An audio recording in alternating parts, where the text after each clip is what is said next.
This channel does not promote any violent, harmful, or illegal activities. All content provided by this channel is meant for an educational purpose only. অনাহারে মৃত্যু বৃদ্ধ বাবার, অভিযোগ ছেলের উদাসীনতা। City সেন্টারের মধুসূদন দত্ত পথের বাড়িতে অনাহারে মৃত্যু হল 81 বছরের সুবোধরঞ্জন আচার্যের। তিনি দুর্গাপুরের মিশ্র ইস্পাত কারখানার অবসরপ্রাপ্ত কর্মী ছিলেন। ছেলে রেলের কর্মী, থাকেন কলকাতার বালির একটি বিলাসবহুল ফ্ল্যাটে। প্রতিবেশীদের অভিযোগ, বাবা অসুস্থ হলেও ছেলে খোঁজ নিত না। পরিচারিকা অর্চনা ঘোষাল জানান, বৃদ্ধ দীর্ঘদিন না খেয়ে কাঁদতে কাঁদতে রাত কাটাতেন। একাধিকবার ছেলেকে খবর দিলেও কোনো সাড়া মেলেনি। শনিবার রাতেও ফোন করা হয়, তবু ছেলে গুরুত্ব দেয়নি। রবিবার সকালে বৃদ্ধের মৃত্যুর খবর মেলে। পুলিশ দেহ উদ্ধার করে ময়না তদন্তে পাঠায়। স্থানীয়দের দাবি, ছেলের অবহেলাতেই মৃত্যু ঘটেছে। স্টিলের রিটায়ার্ড কর্মচারী ছিলেন, এনার বয়সও হয়ে গেছিল।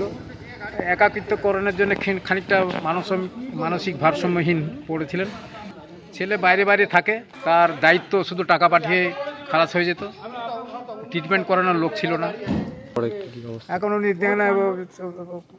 ওখানে ঘরে মরে পড়ে আছেন।